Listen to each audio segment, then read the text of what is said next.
Olá, boa noite. Como vai? Vai bem? Eu espero que você esteja bem. Está no ar pela TV Pantanal, canal 22, emissora do Grupo Gazeta de Comunicação, programa Opinião. Cá estamos ao vivo e em cores para você, com muita satisfação, diga-se. Mais uma vez com o programa Opinião, que vai até às 8h30 da noite. Tal como a gente anunciou, né, está a postos com a gente aqui, para nossa grata satisfação.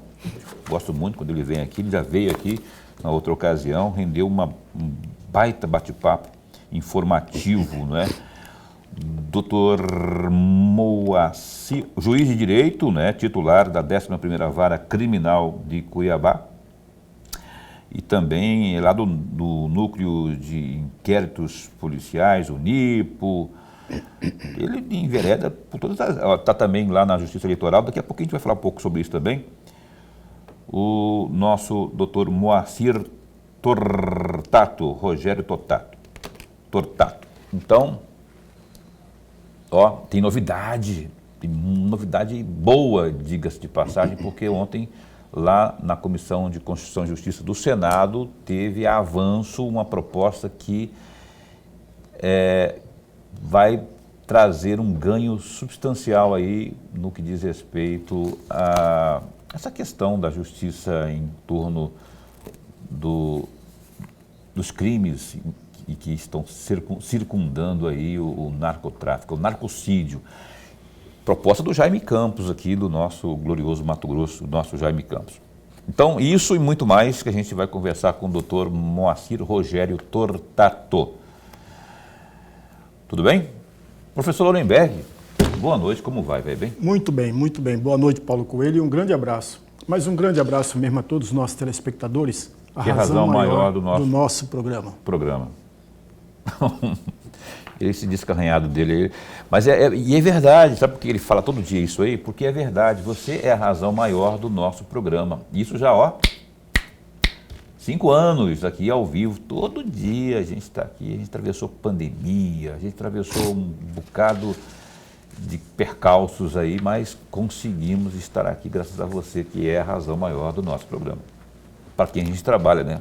Para quem a gente trabalha todos os dias aqui para levar o melhor conteúdo informativo até você, aonde quer que você se encontre, aqui no canal 22 ou até mesmo no www.gazetadigital.com.br.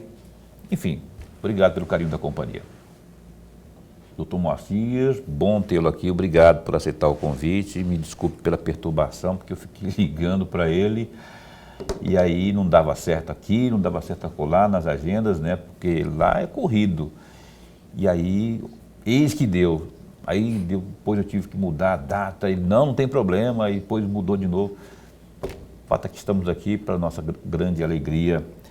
E eu já vou abordar, rapaz, olha só, eu estava até olhando aqui no meu celular uma colinha, porque, como eu disse agora há pouco, tivemos ontem andamento lá pelos lados do Senado Federal, aquela proposta do glorioso Jaime Veríssimo de Campos, que parece que não é tão nova assim, mas que ontem teve esse avanço, que foi a aprovação lá na CCJ. Só queria achar aqui o texto propriamente que eu separei, para a gente dar uma conversada a respeito. Mas o fato é que na hora que você não precisa, ele não aparece, mas não tem problema, isso não é a primeira vez que acontece comigo aqui, não. O senhor está junto aí com o Marcos Machado, o nosso glorioso desembargador Marcos Machado, que aliás estará conosco segunda-feira, e a gente nem sabia que isso seria aprovado, né? Teria esse andamento lá na CCJ. Tal como quando eu marquei com o doutor Moacir também, não tinha essa informação ainda da aprovação que se deu ontem.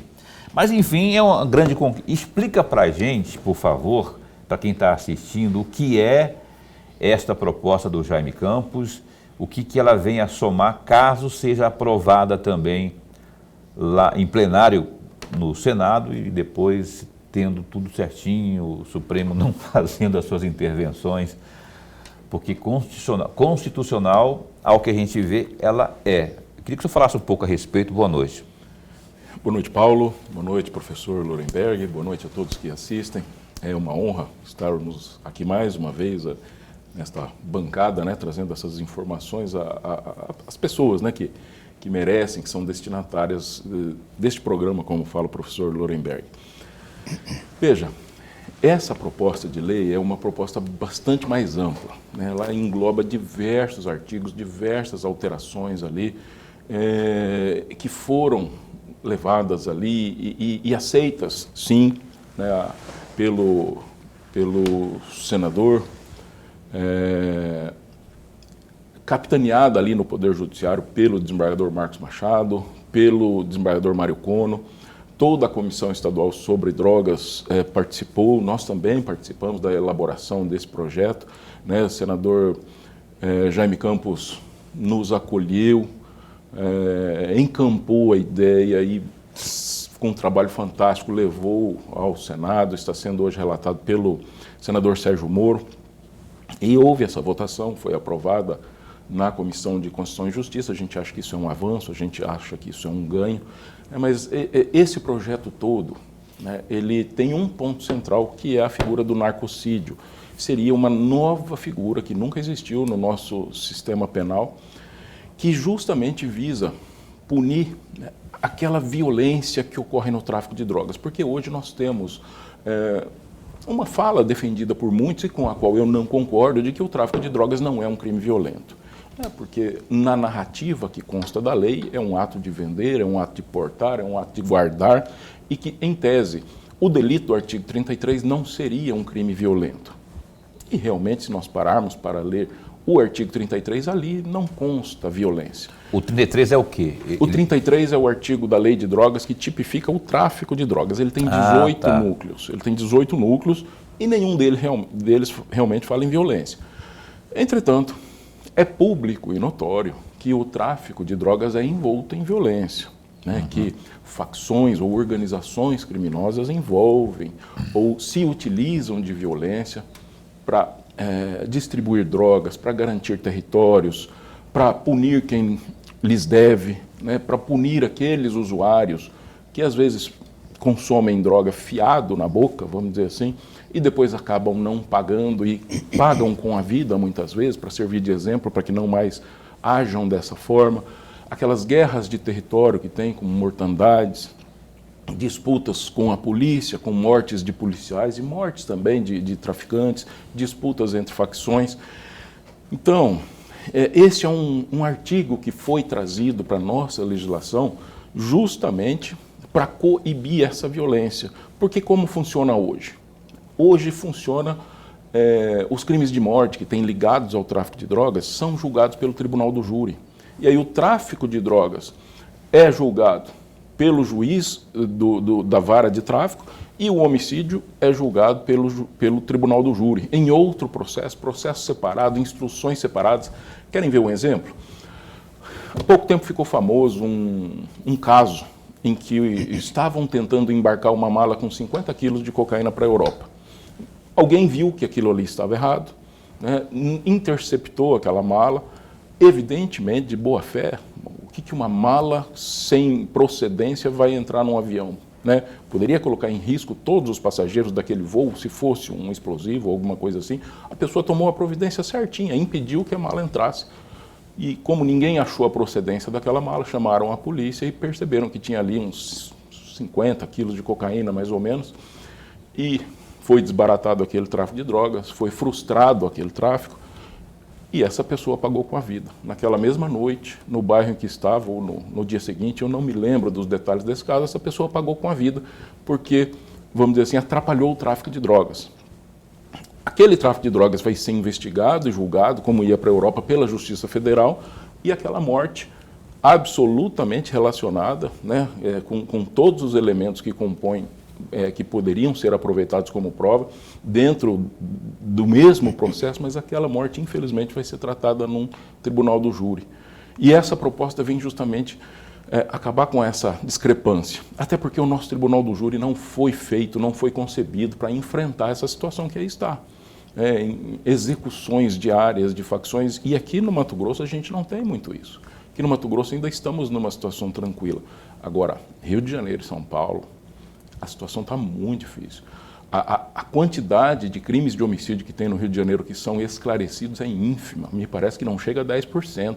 O Tribunal do Júri não está preparado e ninguém com essa...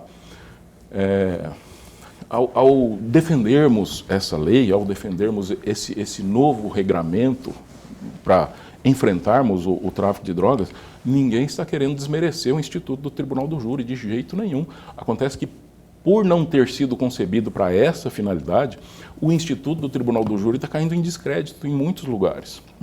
Imaginem no interior um jurado julgando uma pessoa ali que cometeu um crime de homicídio decorrente do tráfico de drogas, de uma facção criminosa, sai do plenário do júri e vai para sua casa. Vai para casa e aí... Talvez more do lado, more perto. Fica sob a mira. Exatamente, hipoteticamente como fica uma situação dessa. Então, tirarmos isso das costas do jurado e colocarmos isso nas costas do magistrado é muito importante.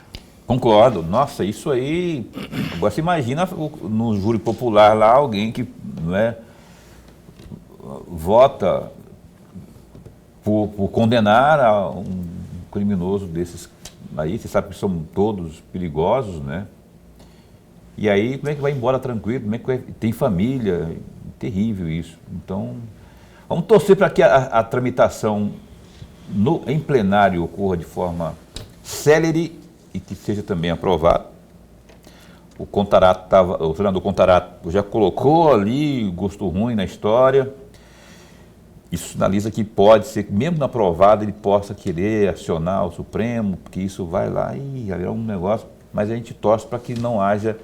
O cara que vota contra uma situação como essa, que sabe que é um grande avanço, é só pegar os jornais, as páginas policiais, você vê, dia sim, dia também, o avanço do crime organizado, dos homicídios por conta do crime envolvendo drogas. Então, a gente torce muito para que haja um bom senso aí, tanto dos demais senadores, como também do nosso Supremo Tribunal Federal, professor Hollenberg. Juiz, antes de mais nada, registrar sempre, mas sempre a nossa alegria de tê-lo aqui no nosso bate-papo. Todos nós ganhamos e ganhamos muito. Juiz, eu vou pegar carona na questão de droga para fazer duas perguntas, muito mais do que duas perguntas para o senhor, um pedido de reflexão, até porque eu encontrei um trecho da fala do senhor no site do Tribunal de Justiça de Mato Grosso, no dia 25 de outubro de 2024. O senhor falava naquela oportunidade o seguinte, entre aspas, o que a gente vê hoje de forma corriqueira nas ruas são pessoas que estão naquilo que se chama Cracolândia. E essas pessoas começaram a usar de alguma forma lá atrás, quando foram apresentadas as drogas por um dos seus amigos, entre aspas, o senhor colocou aqui. Então esse usuário tem que ter em mente que a partir do momento em que ele inicia o uso de drogas, não se sabe qual será o destino. A realidade é da falta de esclarecimento de um dos lados, acompanhada de uma propaganda massiva do outro lado, de que a droga é uma boa. Fecham aspas. Eu tenho duas perguntas, farei as duas juntas. A falta de esclarecimento de um lado e a propaganda maciça daquele amiguinho que tenta convencer o seu amigo a usar droga, essa propaganda massiva, na opinião do senhor, o Estado não falha no que diz respeito a oferecer ao conjunto da população maior esclarecimento sobre a droga, e eu estou falando aqui de uma propaganda massiva mesmo, de 20 minutos, 20 segundos, 40 segundos na televisão, nas mídias sociais de uma forma geral. Essa é a primeira pergunta. A segunda pergunta,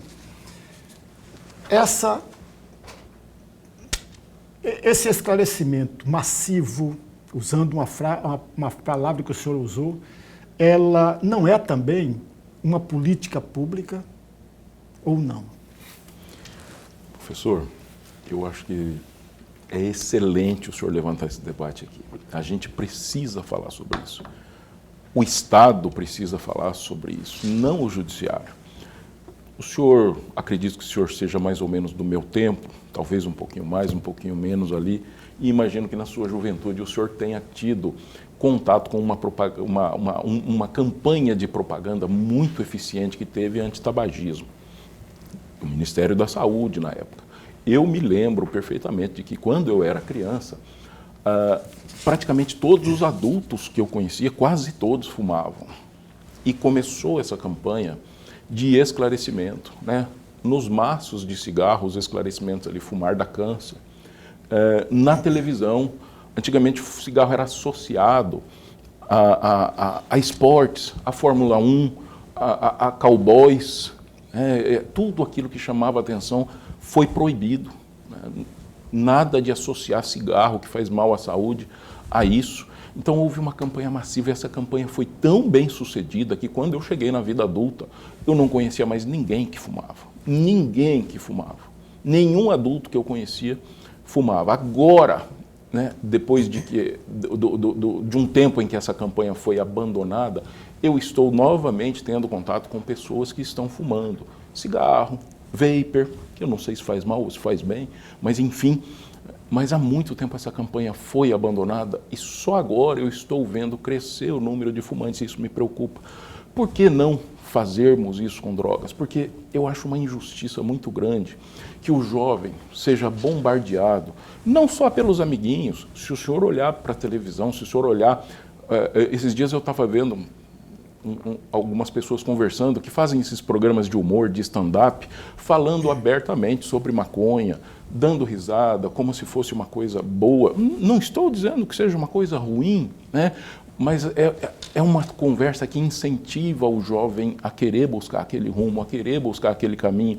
Os amiguinhos, imagine o senhor, um menino de 14, 15 anos com um grupo de amigos, e esse rapazinho nunca experimentou droga na vida, de repente um outro amiguinho puxa um cigarrinho do bolso e todos começam a fumar. A hora que chega a vez dele, o que ele vai falar? Não, eu não quero. Ele vai ser objeto de chacota. Então, o grupo todo leva, infelizmente, novos usuários. Os velhos usuários acabam levando novos usuários para isso. O traficante não faz propaganda, o traficante não faz marketing. Quem faz marketing do uso de droga é o usuário. A gente tem essa experiência. Então, eu acho uma injustiça muito grande que um jovem, né, ao ser apresentado para a droga, não tenha sido antes apresentado para as consequências da droga, não tenha sido esclarecido que, eventualmente, se ele tiver um mínimo de propensão ao usar maconha, ele pode desenvolver esquizofrenia, que a capacidade financeira dele no futuro, né, é diminuída com o uso de maconha. Isso está provado em estudos feitos em outros países, inclusive na Nova Zelândia. Né? Aquele jovem que faz uso de maconha na adolescência, mesmo que ele pare, na vida adulta, ele vai ter a sua vida financeira afetada para menos. Né? Então, eu acho uma injustiça muito grande o Estado estar perdendo a oportunidade, e a cada ano que passa sem fazer uma campanha de esclarecimento, imagina quantos e quantos jovens acabam se inserindo nessa situação. Então, eu acho que... Eu não sei se no Brasil haverá liberação ou não, eu não sei se é melhor liberar, se é melhor proibir. O mundo ainda não descobriu qual é o melhor caminho. No mundo nós temos países que liberaram e estão voltando atrás, e no mundo nós temos países que punem com pena de morte e não resolvem a situação.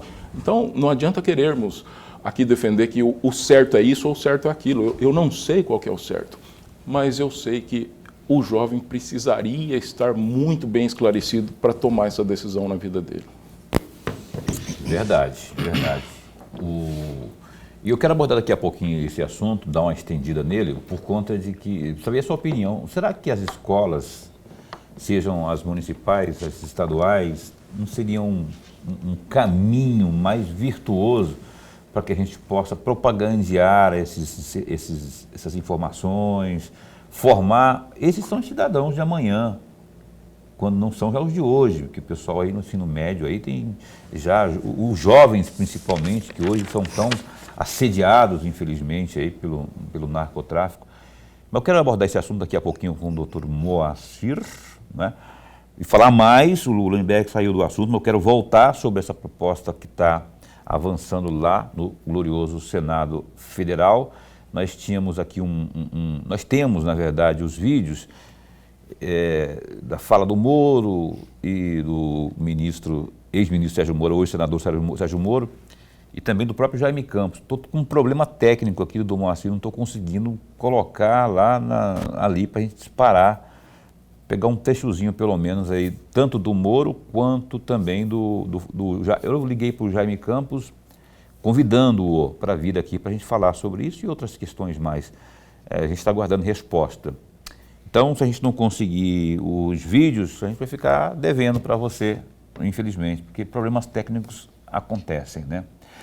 Antes de ir para o intervalo comercial, tem um recado importante para você. E é um recado do governo do estado de Mato Grosso. Acompanhe. Olha, não canso de falar do tamanho do orgulho do nosso Mato Grosso. Já reparou que tem asfalto novo para todo lado? Até o fim do ano, 6.000 quilômetros serão entregues, sem contar na duplicação da BR-163, que está a todo vapor. Mais de 100 quilômetros foram finalizados e até o final de 2026, todo o trecho de Jangada a Sinop vai estar em obras. Imagina isso! Orgulho também na saúde. Aqui no nosso estado, 6 grandes hospitais estão em construção, 2 na capital e 4 no interior. Sem falar no programa Ser Família, que cuida tanto da nossa gente. Na educação, saímos das escolas de lata e saltamos da 22ª para a 8ª posição no IDEB. Hoje, os alunos têm material didático igual ao dos melhores colégios particulares e fazem intercâmbio para a Inglaterra com tudo pago. E a nossa polícia, hein?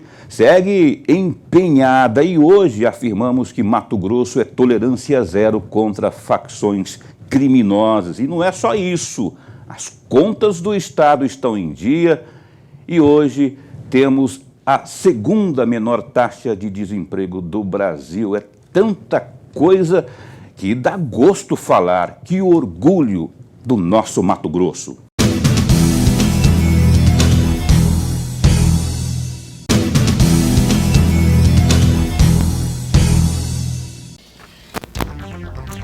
Cá estamos de volta, você está assistindo ao programa Opinião na TV Pantanal.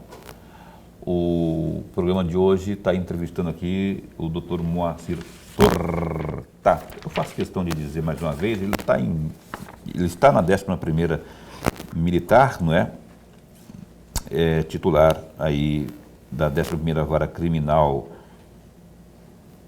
É a militar, Justiça Militar, né? Tem um núcleo, ela engloba também uma parte dessa parte criminal aí, enfim, daqui a pouquinho eu vou pedir para ele explicar direitinho sobre porque ele era da 3ª Criminal de Várzea Grande, mas agora eu quero saber como é que fica também se na militar tem como absorver outras demandas.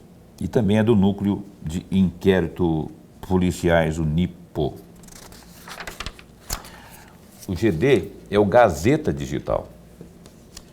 Dá um clique aí, www.gazetadigital.com.br. A licença de 30 dias do deputado estadual Eduardo Botelho, do União Brasil, lá da Assembleia Legislativa de Mato Grosso, foi adiada por causa de uma treta entre os suplentes, o Chuchu, da Almolim, e o Baiano Filho, que não chegaram a um consenso sobre quem ocuparia a vaga temporária. Para solucionar o desentendimento, Botelho informou que ele e o também deputado Júlio Campos, também é do União Brasil, irão se afastar simultaneamente a partir do dia 15 de junho, garantindo o espaço aí para que ambos, o Baiano e o Chuchu, assumam os mandatos.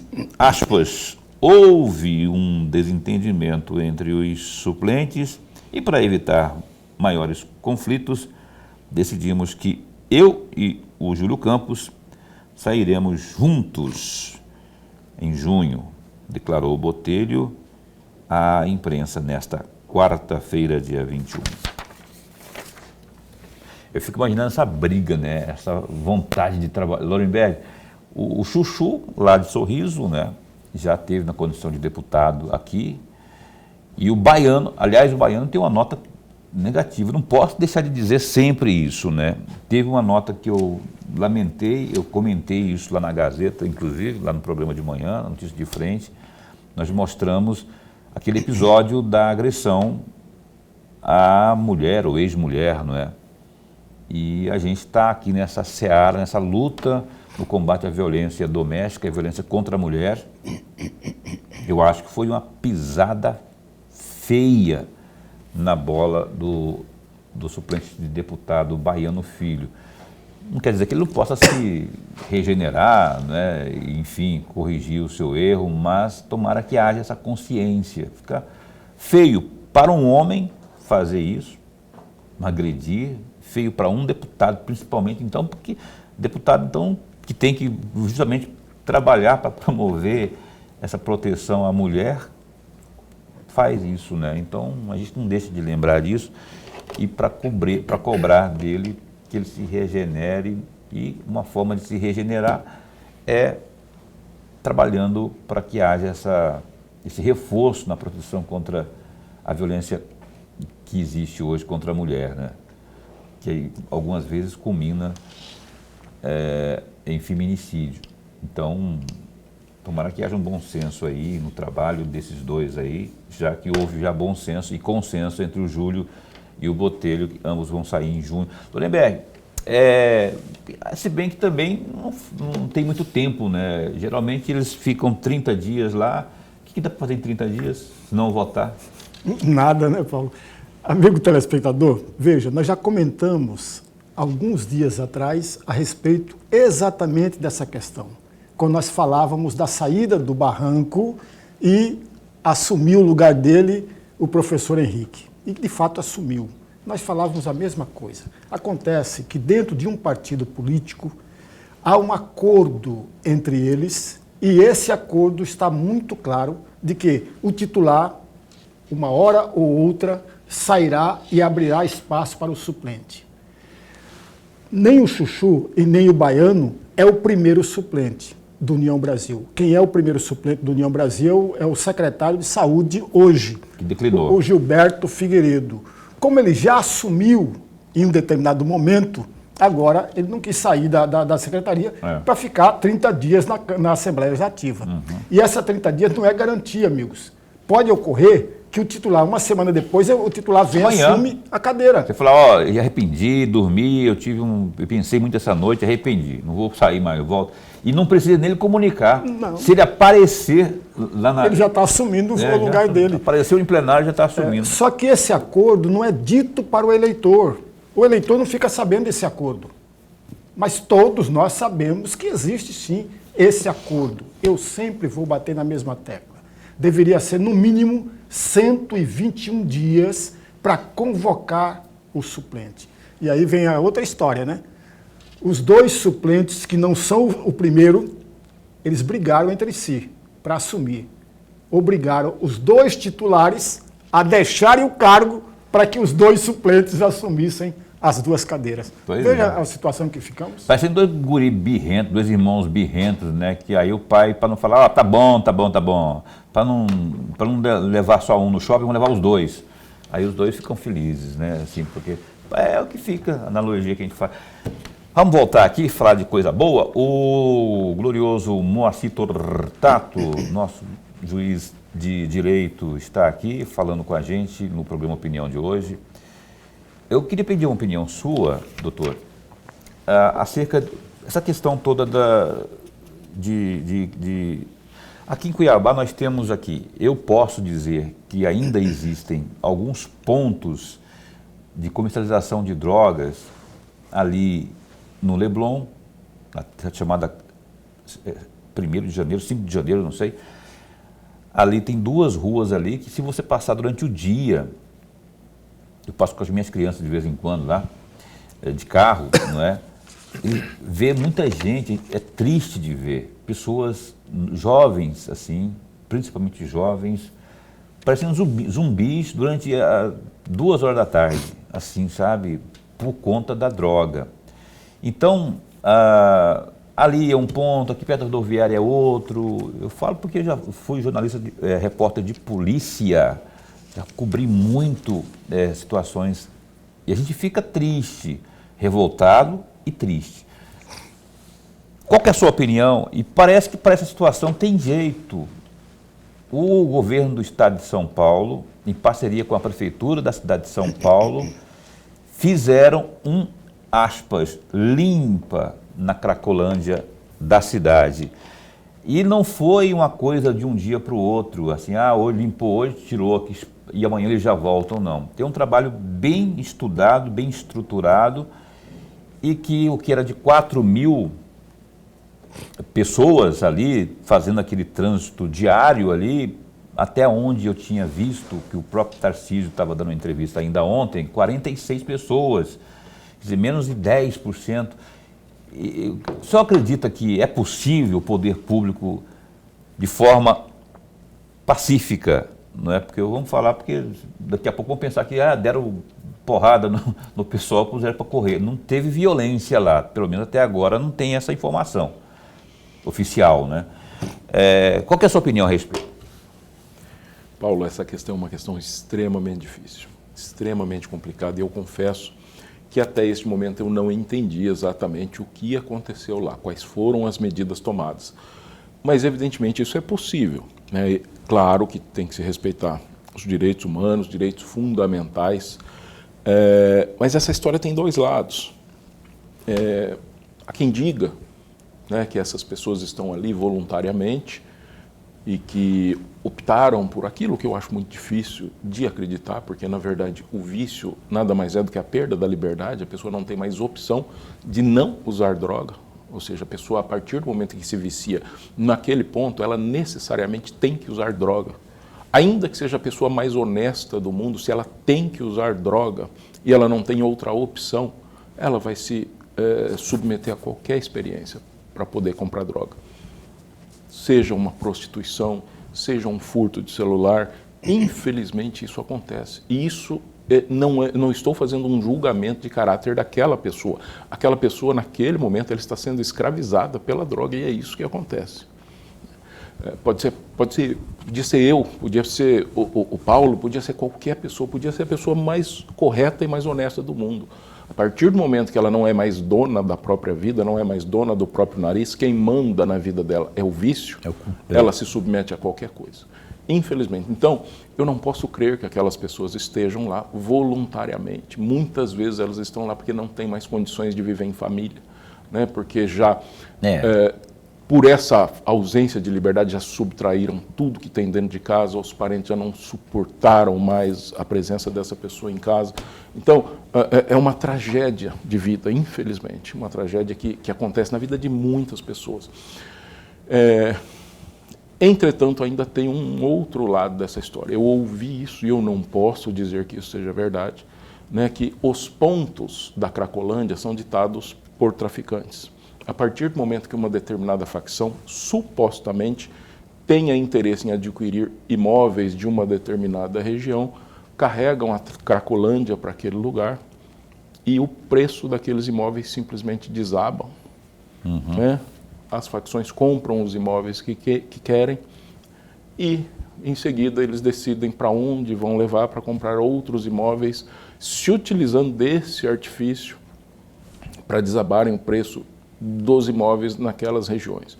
Então, veja o prejuízo que tem a população civil, o homem trabalhador honesto, né, o comerciante honesto que ganha a sua vida, né, e a partir de um momento em que se estabelece... E eu preciso falar isso aqui, essas são teorias que eu ouvi, mas eu não tenho nenhuma comprovação de que isso realmente seja um fato, é uma teoria, né, mas é uma teoria bastante plausível, bastante palpável. Então, a partir do momento em que o Estado tem condição, né, de fazer um benefício, tanto para a população que está sofrendo com a presença da Cracolândia, ou o comerciante, o cidadão que vive ali, o cidadão que estuda ou que mora ali, a partir do momento que o Estado tem condição de trazer esse benefício para essas pessoas e trazer igualmente um benefício para aquele usuário que está sendo escravizado pela droga, se o Estado tem essa condição, eu acho que o Estado tem que fazer o uso desse instrumento, né, para beneficiar a todos. Eu olhando assim, aquela coisa assim, sabe? E olha que eu estou priorizando aqui, na minha opinião, o lado humano, do ser humano, né? Não estou marginalizando ninguém, não. Mas o fato é que acaba trazendo transtornos ali, aquele pessoal, tanto para os próprios que frequentam ali, os próprios dependentes, como para o resto, que é a grande maioria das pessoas, né? Ficou bonito, ficou arejado, ficou uma coisa assim. Agora, eu fico preocupado, consequentemente, também com o destino dessas pessoas, se elas vão ter uma clínica, se elas vão ter um acompanhamento psicológico e um encaminhamento até de trabalho. De repente, o cara consegue um trabalho lá, ele se sente útil e isso faz um efeito psicológico nele de fazer uma reviravolta no psicológico, né? E acaba ganhando uma nova chance aí, enfim. E é polêmico isso. Eu sou um daqueles que acha bacana o que aconteceu, a iniciativa dos dois lá, do prefeito e do governador. Professor Lorenberg. Juiz, eu gostaria muito, se o senhor puder, claro, se o senhor puder, fazer um comentário sobre um caso. Por isso que antes de começar o programa, eu perguntei ao senhor quantos anos o senhor ficou em Barra do Garças. Porque em novembro de 2007, uma decisão do senhor afastou, ou proibiu, melhor dizendo, proibiu que um homem ficasse perto da sogra e, ao mesmo tempo, não tinha nenhum contato com ela, comunicação com ela. Eu gostaria muito de ouvi-lo, se o senhor não tiver nada contra. Professor Lorenberg, essa decisão foi objeto, inclusive, de piadas, né? O juiz proíbe o homem de chegar perto da sogra, que coisa boa, né? Essa piada que tem, quando, na verdade, a nossa sogra é a nossa segunda mãe, né? Biblicamente falando, a partir do momento em que um homem e uma mulher são um só, biblicamente falando, os pais da esposa são nossos pais. Mas deixando isso de lado, professor Lorenberg, eu não posso falar para o senhor sobre um caso específico que eu tenha julgado, até porque eu não me lembro muito bem da situação, mas em primeiro lugar, porque o nosso código de ética impede que nós falemos dos nossos próprios julgamentos, aquilo que está para a gente julgar ou aquilo que a gente julgou. Mas eu posso falar genericamente de situações semelhantes, né? Eu imagino que tenha sido um caso, se eu estou me lembrando bem, que envolvia a questão de violência doméstica, né? Maria da Penha, e que nesses casos, de um modo geral, quando alguém que pode oferecer um risco a uma vítima, mulher, no âmbito doméstico, né, existem medidas protetivas na Lei Maria da Penha em que é possível e até recomendado para o juiz tirar ou afastar o agressor do lar, né, impedir, tem a medida de afastamento, né, impedir o agressor de se aproximar daquela vítima, né. Hoje temos botão do pânico, inclusive, com as novas tecnologias, né, em que o agressor fica com uma tornozeleira e a vítima fica com o botão do pânico e a vítima também tem um localizador. Quando o sistema indica que eles estão próximos, a vítima é avisada disso, né, e se ela se sentir ameaçada, ela pode acionar o botão do pânico para que a polícia imediatamente vá atender a situação. Então, o que eu posso dizer para o senhor com relação a isso é basicamente isso. Peço desculpa se não puder me aprofundar. Tem coisas que não tem como aprofundar. Não tem como fazer. Agora, eu fico pensando, o que leva o cidadão a entrar na justiça, o que tem de genro aí querendo se afastar da sogra voluntariamente, né? Aí tem gente que já entra na justiça para garantir a proximidade ou para garantir a distância, enfim, é coisa tão simples de resolver. Eu, particularmente, todas as minhas ex-sogras, eu tive uma boa relação com elas, graças a Deus, assim. Mas tem genro e sogra que não dão certo, né? E é fato isso. O Opinião vai dar um tempo para o intervalo comercial e volta num instante só.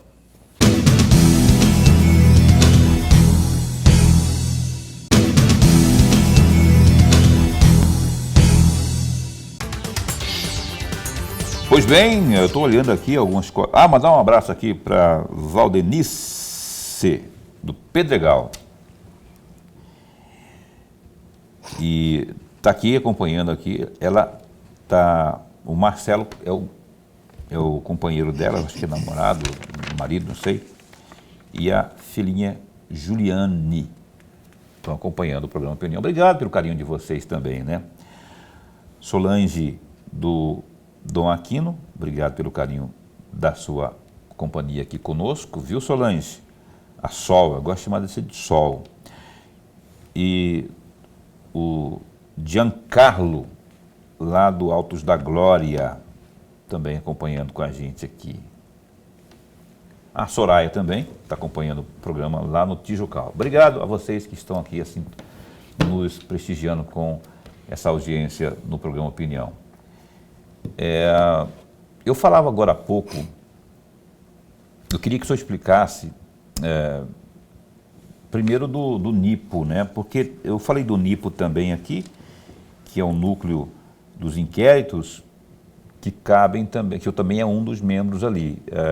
Então, dentre as suas incumbências, tem a 11ª, tem o NIPO e tem a parte eleitoral. Eu queria que você, de forma muito breve, explicasse para a gente o que é um e o que é outro. Tá.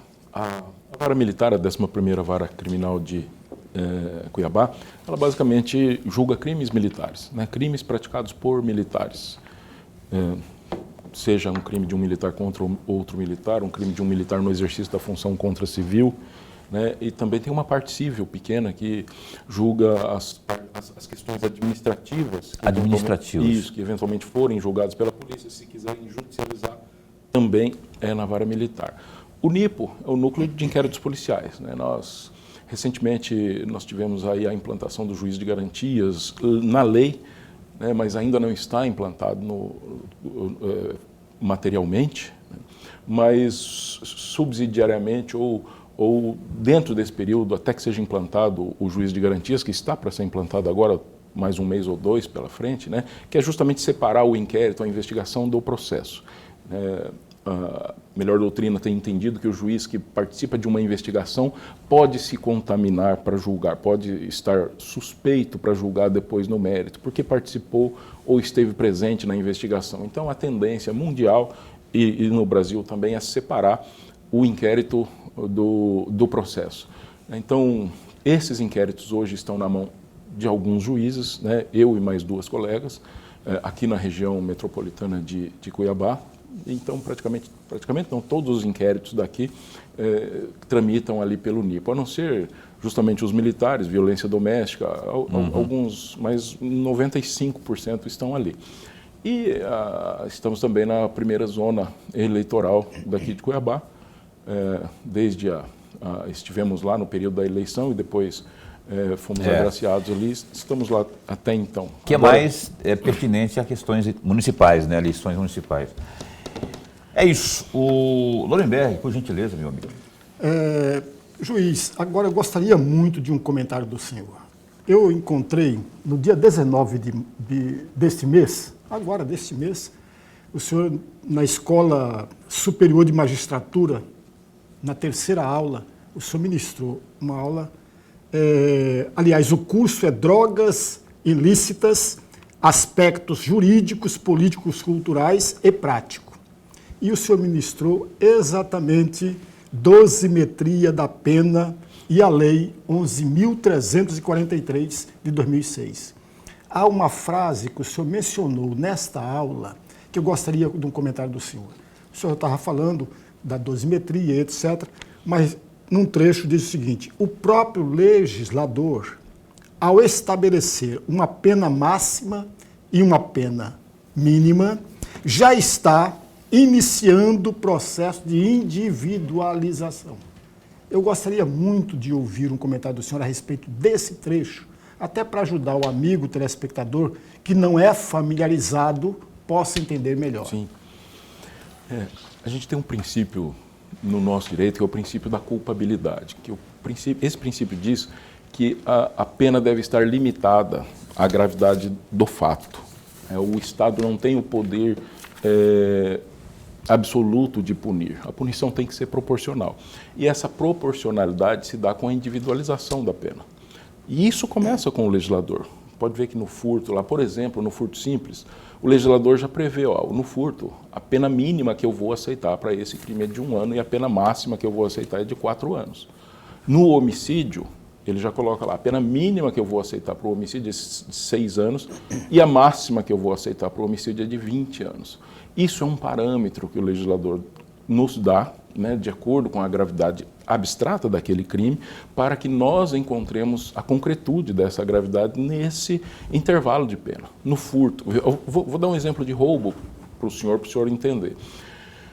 Claro que roubo é reprovável, é crime e é reprovável, tem que ser punido, mas existem roubos e existem roubos. Imagine alguém que está com uma bolsa andando na rua e chega alguém de moto e fala, senhor, senhora, né, infelizmente eu quero levar sua bolsa, eu preciso, me dá sua bolsa, eu não quero te fazer mal, pega a bolsa dessa pessoa e vai embora. É um roubo, tem que ser punido. Agora imagine um outro roubo, né, um grupo de pessoas adentram em uma residência, fazem terror dentro dessa residência, né, ameaçam, né, dizem que vão matar. Aconteceu isso muitas vezes, já joguei muitos casos assim, infelizmente. Pessoas que depois do roubo têm crises de pânico, têm que se mudar de casa, às vezes têm que se mudar de cidade. A pessoa não tem o que dar ali, né, mas a pessoa os assaltantes ficam ameaçando, cadê as joias, cadê o dinheiro, e a pessoa não tem o que dar. Então, é uma situação absolutamente terrível para essas pessoas. Olha a diferença entre um roubo e outro. Né? E é dentro desse parâmetro que o legislador dá, né, que o juiz tem que encontrar a pena mais justa para aquele caso. Não é uma tarefa fácil, mas a lei dá essa receitinha, vamos dizer assim, o juiz tem que seguir essa receitinha para chegar na pena adequada. Eu queria a opinião também sua, doutor Moacir, sobre teve uma comissão, os representantes do governo americano aqui no Brasil propondo que aqui o Estado Nacional, né, o Estado Central, o governo central, por meio do seu Congresso, por meio do seu Legislativo, enfim, transformasse em crime de terrorismo, facções como Comando Vermelho e PCC. Vendo assim à distância, parece ser uma boa ideia, mas eu queria saber, esteja bem à vontade para comentar a respeito, inclusive, né, se o senhor acha que seria realmente um grande avanço. Paulo, eu vou ficar te devendo uma resposta mais completa com relação a isso, porque eu realmente não estudei esse assunto, eu não me aprofundei nesse assunto, e eu não gosto de dar uma opinião sem ter uma base mais concreta. Os Estados Unidos fazem isso porque, na verdade, o narcotráfico na América Latina, desde o México, né, Colômbia, os países produtores como um todo, tem se tornado uma grande organização e tem fornecido droga para o mundo inteiro. Tem fornecido droga para a Europa, tem fornecido grandes quantidades de droga para os Estados Unidos e eles se sentem, vamos dizer assim, bastante ameaçados por isso. Né? De algum lugar vem a droga que é consumida lá e no mundo inteiro. E essa droga, muitas vezes, ou grande parte, vem dos países aqui da América do Sul. Não vem do Brasil, não há notícia de produção significativa de droga no Brasil, mas o Brasil é rota e fronteira. Fronteira, e as facções criminosas que levam a droga ou buscam, né, lá na zona de produção até o local de consumo são basicamente as facções brasileiras. Então, o que eles estão buscando é um combate mais duro a essas facções. Eles estão cobrando do Brasil dureza no enfrentamento a essas facções. A polícia prende mal, como apontou aí o ministro Lewandowski, e por que eu falo prende mal? Porque estamos falando de crime envolvendo drogas, obviamente, né? E aí tem audiência de custódia, tem um monte de coisa, que uns defendem, outros... Eu sou daqueles que são contras, não é? Porque eu acho que, enfim, todo dia eu falo sobre isso aqui. Mas eu queria que o senhor opinasse também sobre isso, se prende mal, e como, o que o senhor acha da câmera na farda do policial, se isso ajuda a inibir situações como, por exemplo, envolvendo drogas ou coisa do tipo. Fica bem à vontade para opinar, sem se comprometer, fique tranquilo, porque às vezes tranquilo. Eu posso deixar a pessoa na saia justa. Não é essa a intenção. Não. Paulo, eu acho que a perfeição não nos pertence. A polícia comete, sim, equívocos. Mas se nós formos observar aquelas prisões que ocorrem pela polícia, muitas delas, ou talvez a grande maioria, a esmagadora maioria dessas prisões, acabam levando o processo até o final e a uma condenação. Se houvesse ali uma situação abusiva devidamente identificada por parte da polícia, certamente o juiz anularia, e muitas vezes acontece. Muitas vezes o juiz anula o processo por conta de algum vício que ocorreu lá no momento da prisão. Eu já fiz isso muitas vezes, né? Mas, assim, generalizar isso, dizer que a polícia prende mal, eu não sei se eu concordo com essa afirmação. Eu acho que a polícia não é perfeita, a polícia comete equívocos, mas a polícia tem melhorado muito. A polícia tem melhorado muito. Okay. Com relação à câmera que você me perguntou, eu acho que em muitas situações ela seria muito benéfica para o policial. Porque o que nós temos hoje, que na maioria dos processos em que ocorre qualquer prisão, principalmente quando o preso é um faccionado, o que se tem é uma acusação contra o policial, sempre, em 100% das vezes. E muitas vezes isso não é confirmado, e aquela câmera poderia sim mostrar o que efetivamente aconteceu. Infelizmente, eu acho que tecnicamente falando, até onde eu soube, não teríamos onde arquivar tantas imagens. Seria uma quantidade tão imensa de imagens, se cada policial tivesse sua câmera, que seria praticamente impossível arquivar essas imagens. Eu acho que esbarra numa questão um pouco técnica aí. Mas eu acho que seria, pelo menos um policial por guarnição, talvez, fazer uso da câmera, né? Eu acho que seria bastante razoável. Eu quero dar um salve aqui, um viva à nossa Polícia Militar e à nossa Polícia Judiciária Civil. Eu acho que sem esse pessoal trabalhando do jeito que trabalha aí, a gente estaria no sal. Então, eu sei que existem problemas, que esses problemas podem ser corrigidos pelas corregedorias, enfim, mas que nós dependemos muito do esforço desses valorosos profissionais da segurança, não tenho a menor dúvida. É opinião minha. Eu só penso que a gente precisa só aprimorar. E tem uma proposta aí do próprio Lewandowski, do governo, né, de levar as polícias para o crivo do governo central, da União. E olha que está tendo lá nos bastidores da Câmara e do Senado mobilização célere para que isso logo seja apreciado lá. Mas eu acho que vai ter uma resistência, que haja pelo menos uma discussão, né? Tirar do Estado a autonomia sobre as polícias, eu acho que...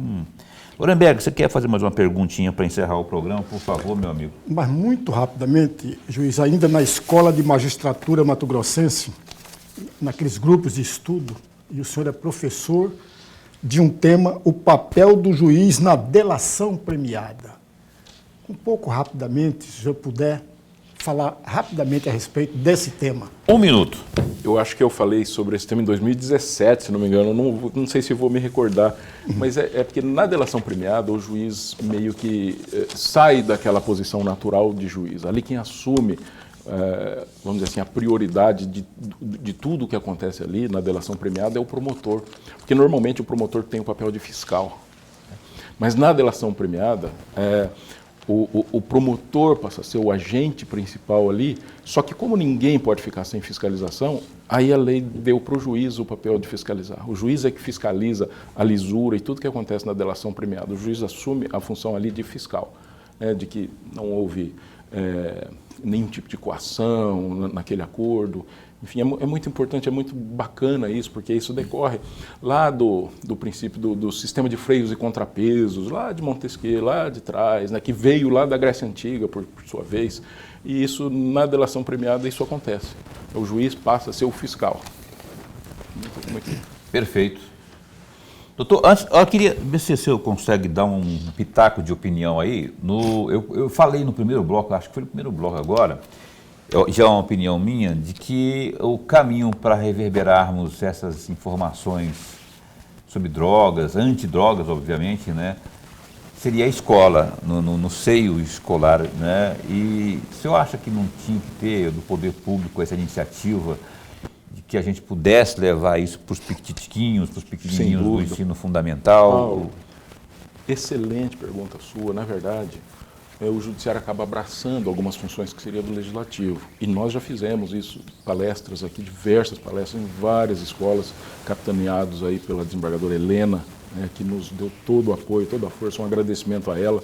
Visitamos várias escolas tentando levar isso para os jovens. Né, mas, assim, dentro de uma campanha grande de esclarecimento, sem dúvida nenhuma, colocar isso no currículo escolar é uma providência fantástica. Uma evolução, né? Sem dúvida. É isso aí. Doutor, obrigado por ter vindo. Eu adoro quando ele vem aqui, porque a gente tem assunto demais. O Lorenberg também se deleita, porque ele traz muitas informações e acaba nos prestigiando com essas informações aqui. E esse espaço continua a postos para bem informar, doutor Moacir. Muito obrigado, Paulo. Muito obrigado, professor. Uma honra estar aqui. Um abraço e boa noite a todos. Moacir Tortato. Aliás, o doutor Marcos Machado vem, acho que segunda-feira aqui. Tá, eu falei com ele, está marcado para segunda-feira. Falarmos mais desse avanço que houve lá, não é, na CCJ do Senado ontem, do narcocídio. Vem aí, lá no plenário do Senado, essa votação. Tomara que passe, tomara que o Supremo convalide e fique tudo certinho, que a gente possa avançar nisso aí. Amanhã teremos aqui no Opinião, ao vivo, o conselheiro estadual de Garantia dos Direitos da Criança e do Adolescente de Mato Grosso, o SEDCA, o senhor Ivo Gregório de Campos. Vai estar conosco ao vivo aqui amanhã. Lorenberg. Até amanhã. Amanhã, às 7h30 da noite, ao vivo, a gente se encontra aqui. Até lá, se cuida, fica bem, fica com Deus também.